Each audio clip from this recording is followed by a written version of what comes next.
Hi everybody, it's Nigel from thehypegeek.com, and today we are with Mr. Hasnul Hadi Samsudin, Director of Creative Content and Technology for MDEC, and in conjunction with Level Up that's happening over in November, we'll be talking to him about the game development industry here in Malaysia today. Thanks for joining us today. Thank you.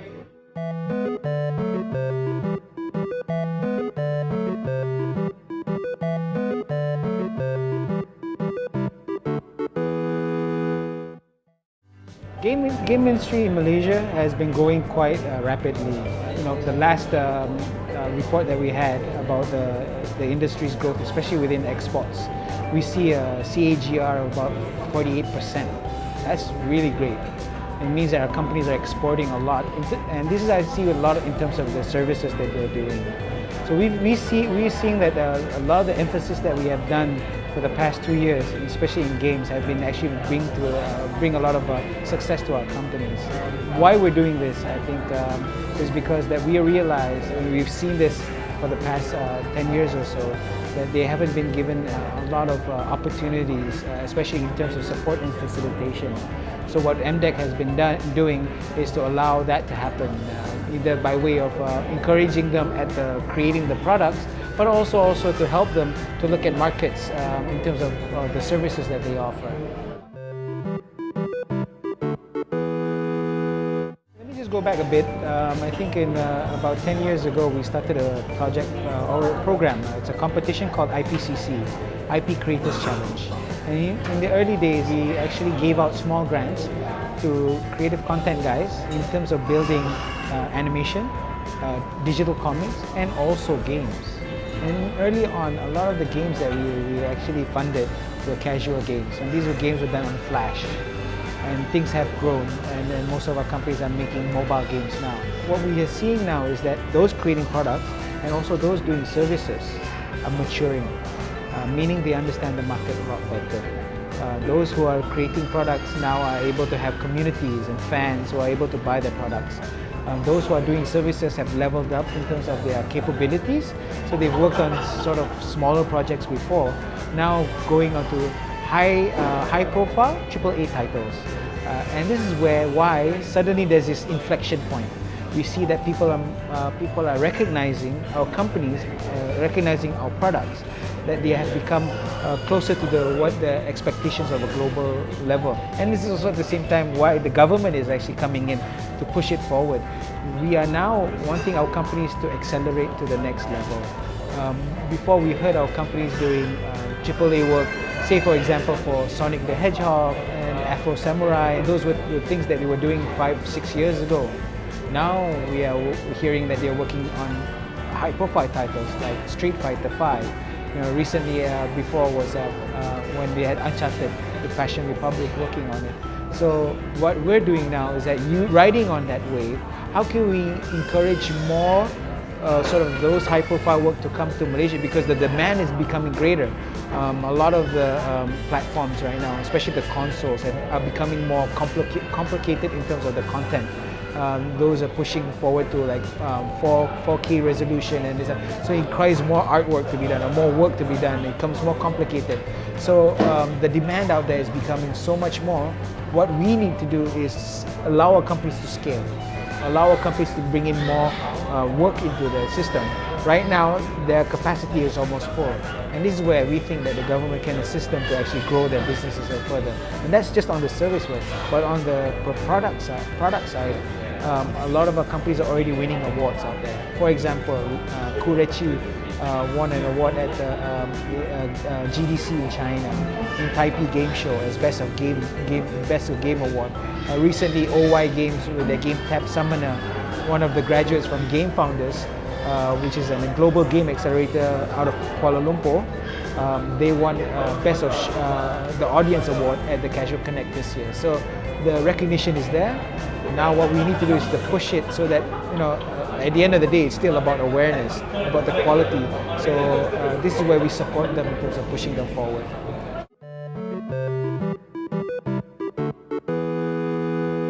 So historically, I remember the days, the actual one of the first game programs that ever happened in Malaysia was in MMU. And it was actually an offshoot of their bachelor's in information technology or computer engineering. So they had a specialization in games. And the guy who had that up was a guy named Hilmi Abdul Rahim. Hilmi Abdul Rahim, so to me, I think is one of the guys who actually started the whole game development training in Malaysia. At that time, he was making the talent pool for games development, game designers, game programmers, not even art at that time. But what was lacking before then is companies.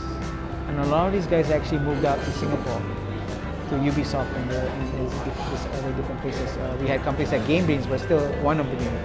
So what has happened is that we've already started game development training for years already. That was back in 1990, late 1990s. But what has happened? We didn't have the ecosystem to support these guys. And as we go along, these guys who've already taught have grown into places like Lim Kok Wing and now KDU. So they know exactly what needs to be done in terms of creating the right talent, but the scale is still very small. Typically, 1 year they can create 50 students or 50 graduates, which you're looking at. If you want to grow, I mean, look, the industry being so big, the requirements of the talent pool is very high. Why art is more prevalent or more visible is because we have a lot of art schools, very good art schools. They have been teaching animation, and it's the same skill. They can easily go into games with the same. But for programmers, it's still this very small group, 50 people within this group. So you have game designers and game programmers. Now that is why we think with IPCC allows those guys with ideas to create their own companies. So now these indie companies are scaling up and they're requiring programmers. So it's actually collaboration. We are now seeing industry working together with IHLs to actually bridge the gap. They are coming into the schools, they are actually requesting the schools, you need to beef this up, you need to look at this, you need to allow them to create products so that they can know if they're good or not. And from the university's perspective, they have attachment with the industry. So during the final year projects, these industry people come in and look at the students' work and tell them if they're good or not.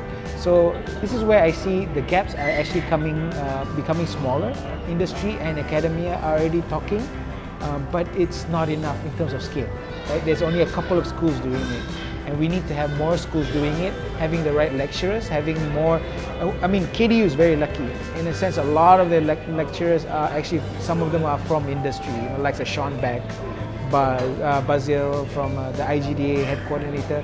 All these guys converge around KDU, also in Lim Kok Wing, also in MMU. But we need more of those, and we need more to make sure that people see. For example, when I bring company investors coming into Malaysia, say the likes of Sony, the likes of Bandai Namco, when we bring them to KDU, they're like almost mind blown. Some of them actually say the program in KDU is comparable to what's happening outside of Malaysia in terms of what's happening in the US and what's happening here. But the only thing is that they don't have enough industry help or exposure. But the content is very good. What's coming out is there. It just needs a little bit of shine.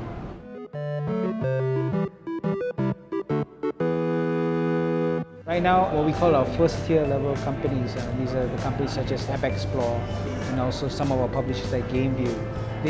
They're in a way doing very well. EduSpiral recently went IPO in the Australian Stock Exchange, and now they're like acquiring companies from around the region to actually to grow both their talent pool and also their access. These are sort of the more successful ones. But if you look second tier and third tier downwards, there's still very small indie companies, 2 to 3 man, 4 to 5 man sort of companies that still need a lot of help. And these comes from guys who come from the IPCC program that we have. They come from the universities and they have aspirations to become a game developer. What's lacking is that they don't have the support and platform for them to understand that if they want to do games and they want to do games for their life, they need to understand that it's a business. They have to make it sustainable. So this is where one of the things that we had done was to invite a company called Game Founders from Estonia. It's a global game accelerator to set up in Malaysia. And to improve the maturity that you were talking about, what Game Founders is giving is an opportunity for them to get, number one, invested. They actually put in equity in these companies. But the other thing is that within 3 months, they are put into a program where it will they are sort of like a boot camp for them to, from idea stage to becoming a full-fledged product, right? In a way that they understand that the product needs to have the quality, the product needs to have the business sense, the network for them to actually look at working with publishers, how to pitch their company and product and company at the same time. So this is where I think we are working to help the maturity level of these companies become better. Before this, none of them had the opportunity to do so, because whatever they will learn is whatever they learn on their own. So MDEC is there to assist them, to give them that opportunity for them to mature faster. So I would say that before our intervention, it's still like shooting in the dark. But with our intervention, I think that we have achieved a bit more success, especially with companies who are understanding more of how to become players within the gaming industry and game development.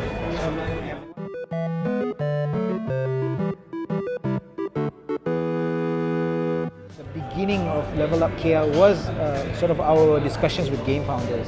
Game Founders needed a special time for them to demo the companies. So during a demo day, they will bring the 10 companies that they've accelerated in front of venture capitalists and publishers and actually pitch their ideas and games.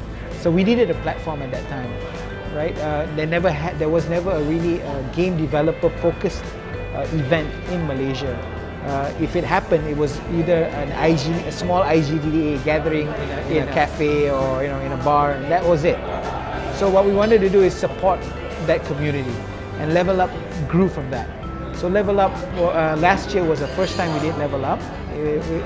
I would say it was very successful because it was the first time that anybody had ever done it. But why it was successful is that it brought the best, some of the best people around the world to Malaysia who've never been to Malaysia before, and put together with Malaysian companies and Malaysian talents. And even Malaysians who have worked outside of Malaysia coming back to Malaysia and suddenly realize, hey, we have an industry here. We have an ecosystem here that's probably not seen, people are not aware of.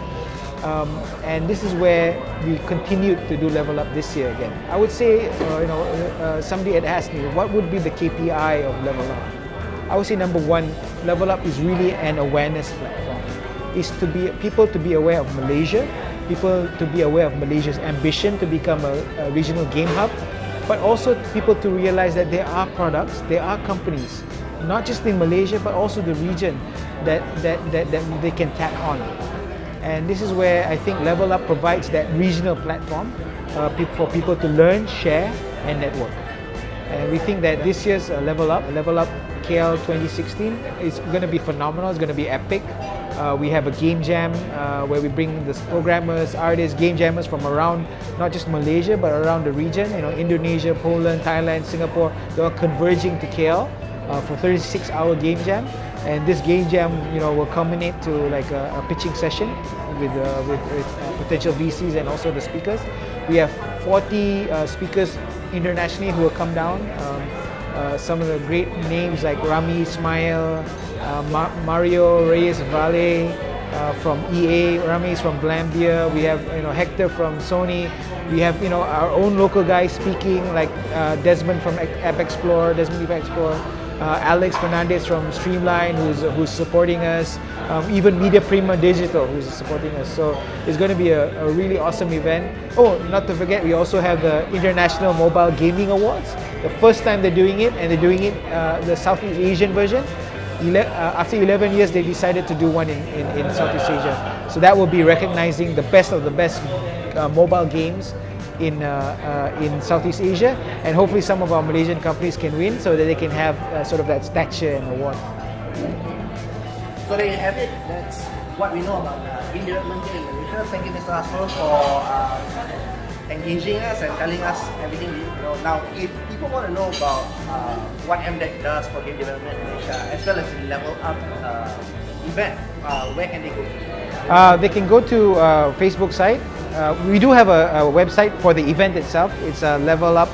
levelupkl.com, levelupkl.com, all one word, levelupkl.com, or they can go to look for the Facebook page, Level Up KL, and that we have all the latest news there on Level Up. But if you want to know more about the games industry, you can always follow my public page, Hasno Hadi Samsudin. They have a public page that's information on creative content, animation and games also. So you can once we get one for my game on, and hopefully we do that, you can get more information later on. Right, thanks. Now that's about it from here.